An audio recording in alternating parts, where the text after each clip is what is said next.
පිළිතුරංග වෙල්ලාලගේ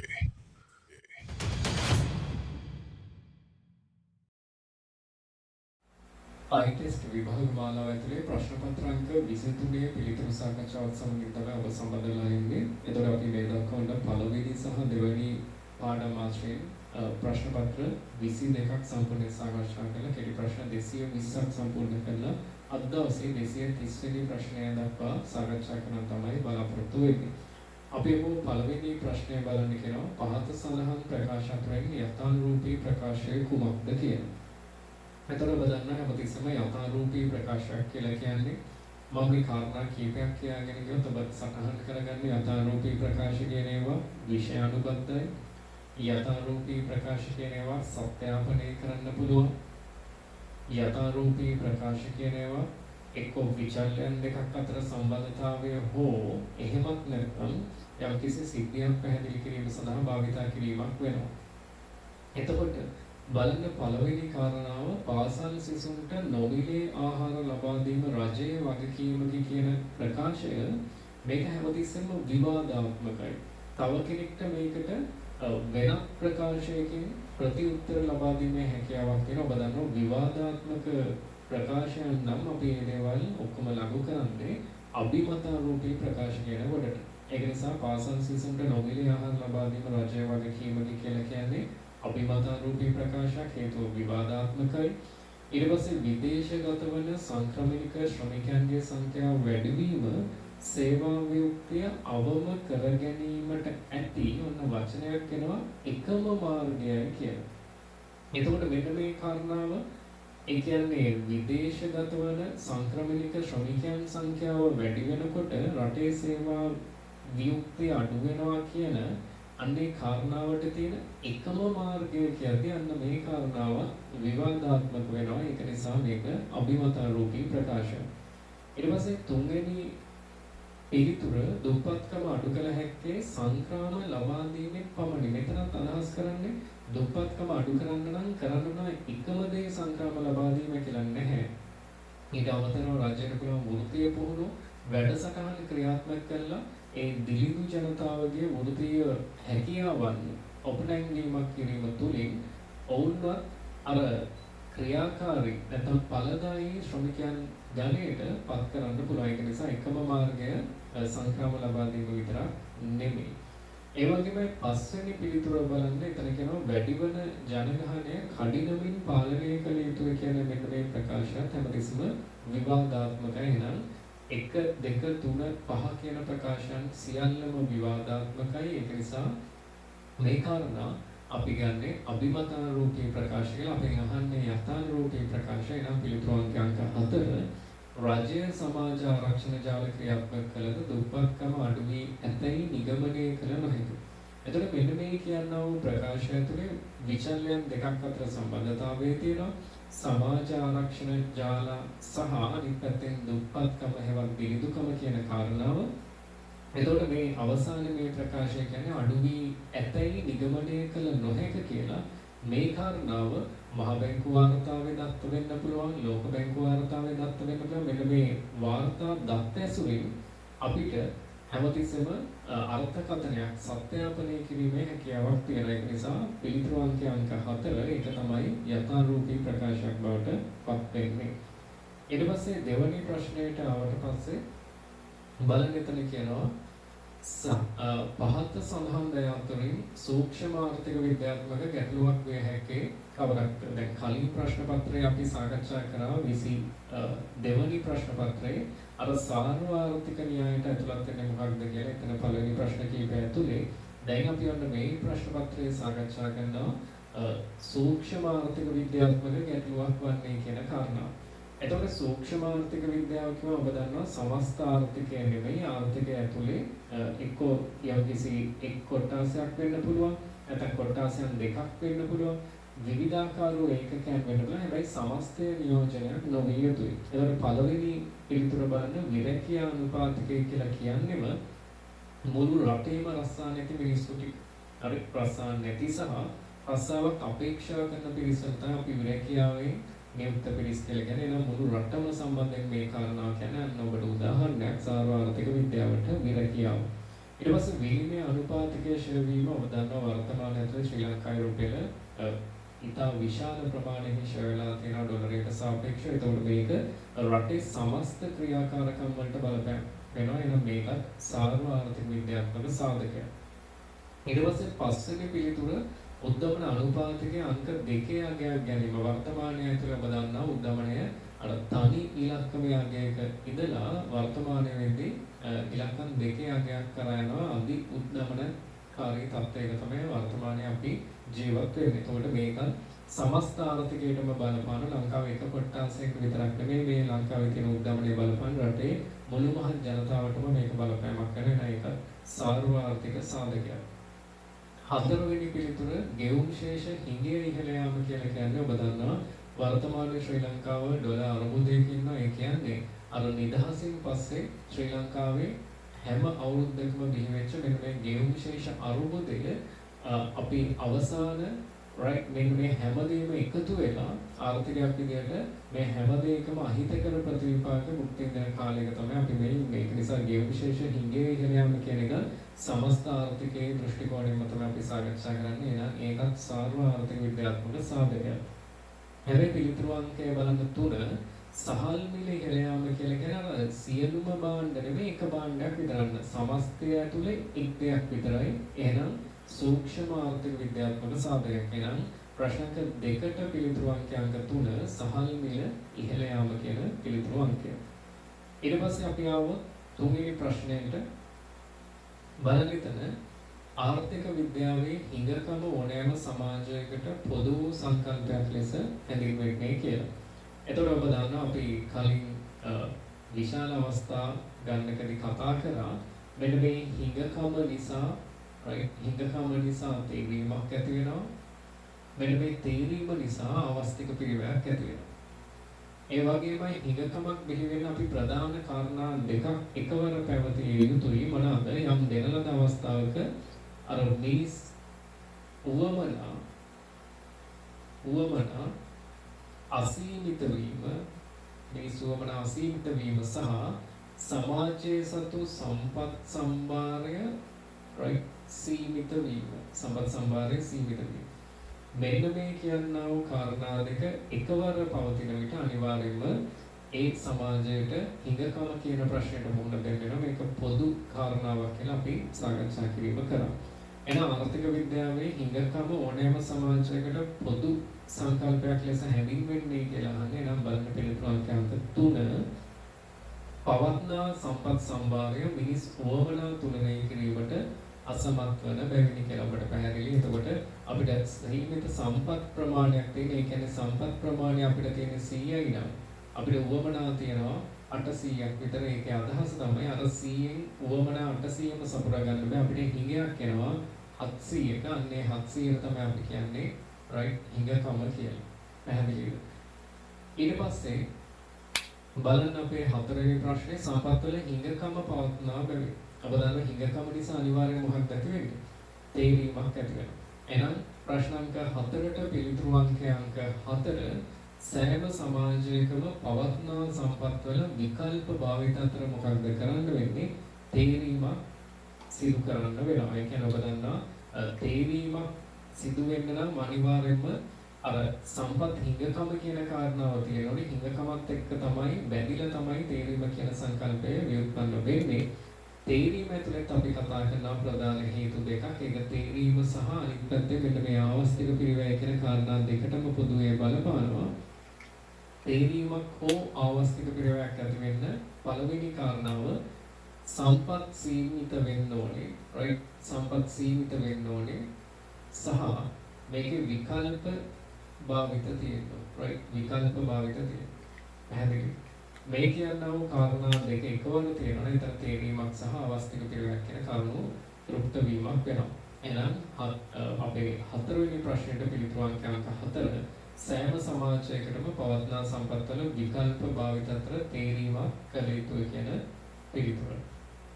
ඊට පස්සේ පස්වෙනි ප්‍රශ්නයක් බලන්න මේ කාරණාව ආශ්‍රයෙන් අපිට සාකච්ඡා කරන්න පුළුවන්. එතන කියනවා වර්තමානයේ ලෝකයේ පවතින ඕනෑම ආර්ථිකයක් තේරීම පිළිබඳ ගැටලුවකට මුහුණ දෙනවා. ඔබ දන්නවා මේ හිඟකම කියන එක සෑම සමාජයකටම පොදු නම් ඒක ඇමරිකාවටයි ශ්‍රී ලංකාවටයි උගන්ඩාවටයි හැම රටටම එක විදිහටම බලපානවා කියලා කියන්නේ මේ සෑම ආර්ථිකයක්ම සෑම රටක්ම හිඟකම කියන ප්‍රශ්නයට එක විදිහටම මුහුණ දෙනවා. හිඟකම තියනවා නම් එතන අනිවාර්යයෙන්ම තේරීමක් තියෙනවා. ඒක නිසා කියනවා මෙතන තේරීම පිළිබඳ ගැටලුවකට මුහුණ දෙයි. තේරීම සම්බන්ධයෙන් ඔබ එකඟ නොවන ප්‍රකාශය තමයි අහන්නේ. එකඟ නොවන ප්‍රකාශය. පළවෙනි පිළිතුර ආර්ථික විද්‍යාව තේරීම පිළිබඳ විද්‍යාවක් ලෙස ඉතින් අපිට කියන්න හේතුව ආර්ථික විද්‍යාවේ පදනම හිඟකම. හිඟකම නිසා තේරීමක් ඇති වෙනවා. ඒක නිසා ආර්ථික විද්‍යාව අපිට කියනවා තේරීම පිළිබඳ විද්‍යාවක් කියලා. හේතුව අර තියෙන සීමා සහිත සම්පත් වලින් අපේ අර අසීමිත උවමනාවන් සපුරා ගන්න යනකොට අපි මොනවද සපුරා ගන්න කියලා එතන හැමතිස්සෙම කරන්නේ තේරීම. එතන තාර්කිකව මේ තේරීම් කරන්න තමයි මේ විෂය අංශයෙන් ඔබට මම පැහැදිලි කිරීමක් කරන්නේ. ඊට පස්සේ පස්වෙනි පිළිතුර බලන්න. පස්වෙනි පිළිතුර තේරීම නිසා අවස්තික ප්‍රයෝගයක් හටගන්නේ. ඔබට පැහැදිලි තේරීම නිසා අනිවාර්යෙන් අවස්තික ප්‍රයෝගයක් හටගන්නවා. හතරවෙනි පිළිතුර නොදියුණු රටවල් මෙන්ම දියුණු පොහොසත් රටවල්ද තේරීම පිළිබඳ ගැටලුවට මුහුණ දෙන අනිවාර්යයෙන්ම හේතුව හිඟකම සෑම සමාජයකටම පොදු නම් තේරීමත් අනිවාර්යයෙන් මේ සමාජයත් එක්ක එකට බැඳිලා තියෙනවා. ඊට පස්සේ තුන්වෙනි පිළිතුර තේරීමක් හටගන්නේ සම්පත් හිඟකම නිසා. ඔබට පැහැදිලි මේ ෆ්ලෝ එක හිඟකම නිසා තමයි තේරීම හටගන්නේ. එහෙනම් එකඟ නොවන ප්‍රකාශය අහන්නේ පිළිතුරු අංකය අංක 2. තේරීම යන මූලික ආර්ථික ප්‍රශ්නය කියලා කියනවා. තේරීම කියන්නේ මූලික ආර්ථික ප්‍රශ්න නෙමෙයි, ප්‍රශ්නයක් නෙමෙයි. තේරීමේ විවිධ ස්වરૂපයන් තුල මූලික ආර්ථික ප්‍රශ්න නියෝජනය වීමක් වෙනවා. තේරීමේ විවිධ ස්වરૂපයන් ඇතුළේ තමයි අපි කතා කරන්නේ කුමක් කොපමණ නිෂ්පාදනය කළ යුතුද, ඊට පස්සේ කෙසේ නිෂ්පාදනය කළ යුතුද සහ කා සඳහා නිෂ්පාදනය කළ යුතුද කියන කාරණාව. පැහැදිලිද? right. එහෙනම් පස්වෙනි ප්‍රශ්නෙට පිළිතුරු අංකය අංක 2. ඊට පස්සේ අපි යමු 6 වෙනි ප්‍රශ්නයට. පහත සඳහන් දෙය අතරින් නොමිල භාණ්ඩයක ලක්ෂණයක් වන්නේ කවරක්? ඔබ දන්නවා මේ නොමිල භාණ්ඩ කියන්නේ නැත්නම් සමාන පදයක් ආර්ථික නොවන භාණ්ඩ නැත්නම් නිදහස් භාණ්ඩ කියලා කියන්නේ ඒ නිදහස් භාණ්ඩවල ආවස්තික පිරිවැය ශූන්‍යයි. ආවස්තික පිරිවැයක් නැහැ කියන්නේ එතන තේරීමක් නැහැ. තේරීමක් නැහැ කියන්නේ එතන හිඟකමකුත් නැහැ. පැහැදිලිද? එතකොට නොමිල භාණ්ඩ, ආර්ථික නොවන භාණ්ඩ, නිදහස් භාණ්ඩ කියන නම් තුනෙන්ම කියන්නේ එක්කෙනෙක් ගැන එයාගේ ආවස්තික පිරිවැයක් හටගන්නේ නැහැ. ඒ කියන්නේ තේරීමක් නැහැ. ඒ කියන්නේ හිඟකමක් නැහැ. ඒකේ අදහස තමයි මිනිස් උවමනාවලට සාපේක්ෂව සීමිත සැපයුමක් නෙමෙයි එතන තියෙන්නේ. ඒ සම්පත්වල අසීමිත සැපයුමක් තියෙනවා.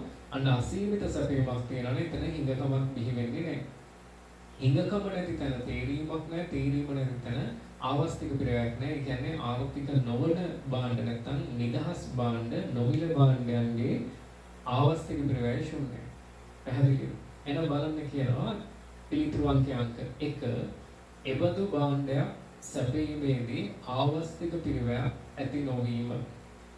පැහැදිලිද? එතකොට ආවස්තික පිරිවැය කියන එක අර නිදහස් භාණ්ඩ, නොමිල භාණ්ඩත් එක්ක බැඳිලා නැහැ. ආවස්තික පිරිවැය නැති නිසා තේරීමක් නැහැ. මාමතරව කියලා දුන්න තේරීමක් නැති නිසා හිඟකමකුත් නැහැ. හිඟකමක් නැහැ කියන්නේ වොමනාවට සාපේක්ෂව අසීමිත සැපීමක් තියෙනවා.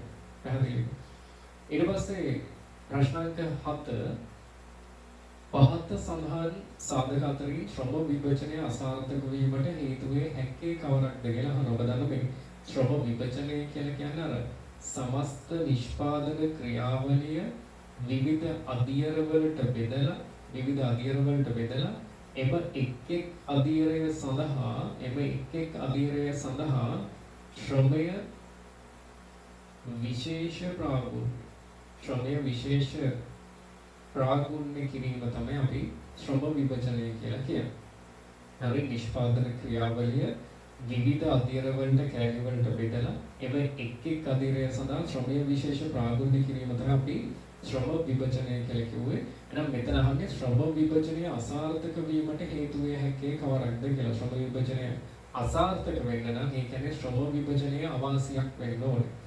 පළවෙනි එක බලන්න ශ්‍රමිකයන් තුල සහයෝගීතා හැඟීමක් පැවතීම කියලා කියන්නේ. ඒතකොට ශ්‍රමිකයන් තුල සහයෝගීතා හැඟීමක් පැවතීමක් වුණොත් ඒක ශ්‍රම විභජනය ඇතුලේ තියෙන වාසියක්. හරි අන්‍යෝන්‍ය සහයෝගීතාවය තුලින් මේ කාර්යය ටික ඉක්මනින් කරගන්න ඕන කරන වටපිටාව හැදෙනවා. ඊට පස්සේ නිෂ්පාදන ක්‍රියාවලිය තුල වැඩෙන පළ පැවතීම අපි මේ කාරණා අපේ හතරවෙනි පාඩමත් එක්ක කතා කරන කරුණක් මොකක්ද? මේ වැඩෙන ඵල කියලා කියන්නේ හැමතිස්සම යෙදවීමට වඩා නිමැවුම වැඩි වේගයකින් වැඩි වීම. එන එකක් යහපත් ප්‍රතිවිපාකයක්. ඊට පස්සේ නිෂ්පාදිතය ප්‍රමිතිකරණය වීම, right? ඒකේ යම්කිසි ගුණාත්මක භාවයක් තහවුරු වීමක් වෙන එකත් යහපත් ප්‍රතිවිපාකයක්. ඒත් එක්කම නිෂ්පාදන ක්‍රියාවලිය මහා පරිමාණ වීම. ඒතකොට අර ඵලදායීතාවය ඉහළ යාම තුළින් නිෂ්පාදනය මහා පරිමාණ කරගන්න ඕන කරන වටපිටාව නිර්මාණය වෙන ඒකත් යහපත් ප්‍රතිවිපාකයක්. එහෙනම් ශ්‍රම විභජනය අසාර්ථක වීමට හේතු වෙන්න පුළුවන් සාධකයක් තමයි ඊතා කුඩා නිතර වෙනස් වන සුළු වෙළඳපළක් පැවතීම. ඊතා කුඩා සහ හැම වෙලාවෙම වෙනස් වෙන වෙළඳපළක් නම් ඒ සම්බන්ධයෙන් ඒ වෙළඳපොලේ හැම වෙලාවෙම පාරිභෝගිකයාගේ ඒ ඕනේ කරන උවමනාව තැනින් තැනට වෙනස් වෙනවා නම් ඒ සම්බන්ධයෙන් අර භාණ්ඩේ නිෂ්පාදනය කරන ශ්‍රමිකයාට නිසි පුහුණුවක් ලබා ගන්න අපහසුයි. හේතුව ශ්‍රම විභජනයේ බෙදලා තිබ්බට ඒ බෙදීම තව තැනකට හරි තව කාලයක් ඉස්සරහට ගියාට පස්සේ විභජනය වැරදි. එතකොට මේ විභජනය තුළ ඒ ශ්‍රමිකයන් ගන්න දැනුමේ ඵල ප්‍රයෝජනයක් නැතිවීමක් වෙනවා. ඒක නිසා අර ඉතා කුඩා සහ නිතර වෙනස් වෙන වෙළඳපළක් නෑ. මොකදසම ශ්‍රම විභජනය කියන එක යථාර්ථයක් බවට පත් වෙන එකක්. ඒක මහා පරිමාණ වෙළඳපළක් වෙන්නත් ඕනේ. ඒ වගේම ඒක ස්ථාවර මට්ටමේ දුවන්නත් ඕනේ. හැබැයි මෙතන කියන්නේ ඉතා කුඩා සහ නිතර වෙනස් වෙන සුළු වෙළඳපළක් කිව්වම ශ්‍රම විභජනය තුළේ ඒ කාර්යයන් ටික අසාර්ථක වෙන්න බලපාන එක සාධකයක්. එනම් හත්වෙනි ප්‍රශ්නෙට පිළිතුරු අංක 5 ඊට කුඩා නිතර වෙනස් වන සුළු වෙළඳපළක් පැවතීම කියන කාරණාව.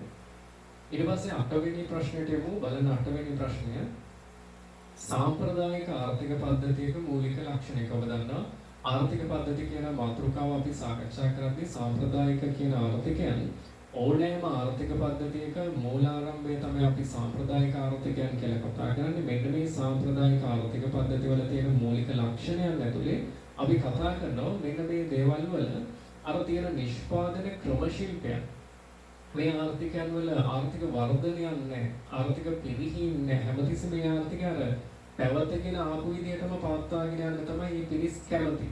ඒක නිසා අර රස්සාව පියාගෙන් පුතාට හිමිවීමක් වෙද්දී ඒ වගේමයි නිමැවුම අතිරික්තයේ භාණ්ඩ හෝමාරු ක්‍රම ඇතුලේ හෝමාරු වෙද්දී ඒ කාරණා ඇතුලේ මෙන්න මේ ආර්ථිකයන් ඇතුලේ ජීවත් වෙන මිනිසුන්ගේ අර නිෂ්පාදන ක්‍රම ශිල්පයන් අපි කතා කරනවා. ඒ ක්‍රම ශිල්පයම අර සාම්ප්‍රදායික ක්‍රම කියන්නේ. ඒ කියන්නේ දීවර කටයුතු වලට අර බෝට්ටු වලින් යන්නේ නෑ. බිලි විතර භාවිතයෙන් සාම්ප්‍රදායිකව ඒ කාරණාව වෙනවා.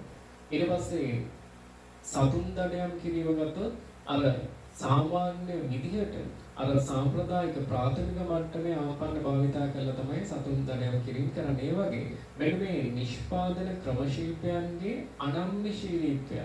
ඒ කියන්නේ අර වෙනස් වීමකට භාජනයේ නොවන තත්ත්වයක් අපි මේ ආර්ථිකයන් තුළ දකින බලන පිළිතුරු අංක 2 නිෂ්පාදන ශිල්ප ක්‍රමවල හා නිෂ්පාදකයන්ගේ පවත්නා අනම්‍යශීලී බව. ඒ කියන්නේ ඒගොල්ලෝ වෙනස් වීම වලට කැමති නැහැ. ඒකයි මම කිව්වේ ඒ ආර්ථිකයන් වෘද්ධියන් වලට ලක් වෙන්නේ නැහැ කියලා. පැහැදිලි දෙන මූලික ලක්ෂණයකින් පිළිතුරු අංක 2.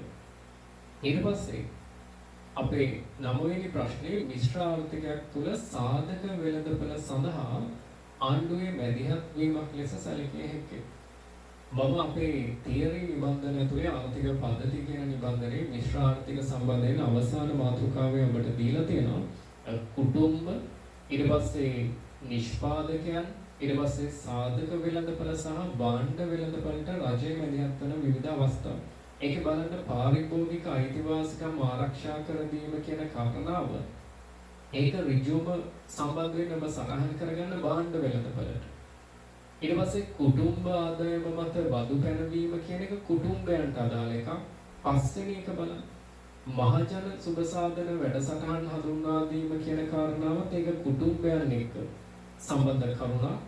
ව්‍යාපාරික බදු හා සහන ආධාර හඳුන්වා දීම කියන්නේ නිෂ්පාදන ආයතන වලට සම්බන්ධ කරුණක්. හැබැයි සේවක සෞඛ්‍ය සුරක්ෂිත වන පරිදි නීති රීති පැනවීම ගැන සාධක වෙළඳපළ ඇතුලේ තමයි සේවකයා ඉන්නේ.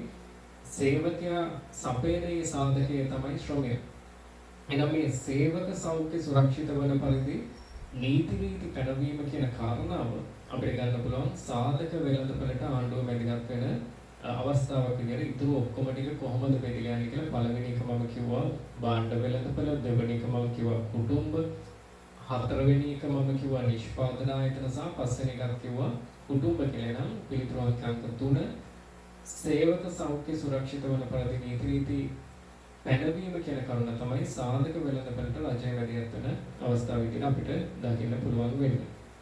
ඊට පස්සේ අපි ආවොත් අපේ අන්තිම ප්‍රශ්නය උඩ දෙවනි පාඩම සම්බන්ධයෙන් තමයි අපේ අන්තිම 10 වෙනි ප්‍රශ්නය සම්බන්ධ වෙන්නේ. ආදේශක භාණ්ඩයක මිල හා සලකා බලන භාණ්ඩයේ ඉල්ලුම අතර ඇත්තේ. දැන් අපි උදාහරණයක් ගමු. ආදේශක භාණ්ඩයේ මිල, right? ආදේශකයේ මිලයි සලකා බලන භාණ්ඩයේ ඉල්ලුම් ප්‍රමාණය නැත්නම් ඉල්ලුම් ප්‍රමාණය, right? එතකොට අපි ගමු අපේ සලකා බලන භාණ්ඩය පාන් රාත්තලක් නම් පාන් වෙනුවට right ආදේශකය තමයි රෝස් පාන්, right? රෝස් පාන්. එතකොට දැන් ඔබ හිතන්න, ඔබ කඩේට ගිහිල්ලා පාන් රාත්තලක මිලට වඩා රෝස් පාන් රාත්තලක මිල වැඩි වුණොත්, රෝස් පාන් ගෙඩියක මිල වැඩි වුණොත් ඔබ රෝස් පාන් ගන්නේ ආදේශක කියන්නේ මොකක්ද? එකම වමනාව සපුර ගන්න භාණ්ඩ වර්ග දෙකක් අපිට භාවිතා කරන්න පුළුවන්. අපි මේවට කියන එකිනෙකට ආදේශක. හරි. ගෙදර හොද්දක් හදලා තියෙනවා නම් පාන් ගෙඩියක් ගෙනියන්න පුළුවන්, රෝස් පාන් හරි ගෙඩියක් ගෙනියන්න පුළුවන්. එහෙනම් අර ඔබ වෙළඳපොළට ගියාට පස්සේ, මුදලාලි ගාවට ගියාට පස්සේ රෝස් පාන් ගෙඩියක මිල වැඩි නම් ඔබ රෝස් පාන් ගන්නේ නැහැ. ඔබට අග්ගල යනවා පාන් රාත්තලක් ළඟට. ඒ කියන්නේ රෝස් පාන් වල මිල වැඩි නම් රෝස් පාන් කන මිනිස්සුත් මාරු වෙනවා පාන් කන්න. ඒ කියන්නේ පාන් වල ඉල්ලුම වැඩි වීමක් වෙනවා. පැහැදිලි? ඊට පස්සේ හදිස්සියවත් රෝස් පාන් මිල අඩු වුණා. රෝස් පාන් මිල අඩු වුණා. එතකොට අන්න මොකක්ද වෙන්නේ? රෝස් පාන් කන මිනිස්සුත් වැඩියෙන් කන්න පෙළඹෙනවා සහ පාන් කන මිනිස්සුත් එතෙන්ට මාරු වෙනවා. පාන් ඉල්ලුම කියන කාරණාව මොකක්ද වෙන්නේ? අඩුවීමක් වෙනවා. පැහැදිලි? වැඩි වේ අඩු වේ. එහෙනම් අර ආදේශකයක මිල සහ සලකා බලන භාණ්ඩ ඉල්ලුම අතර තියෙන්නේ right අනුලෝම සම්බන්ධතාවය. පිළිතුරු අංක 3. අනේ ඔබට පැහැදිලි අපි මේ දක්වා කෙටි ප්‍රශ්න 230ක් සම්පූර්ණයෙන් සාකච්ඡා කරලා තියෙන්නේ. අපි ඉදිරි 24 වෙනි ITEST විභාගයත් එක්ක ඒ පිළිතුරු සාකච්ඡාවත් එක්ක ඉදිරි වීඩියෝ වලදී සම්බන්ධ වෙමු.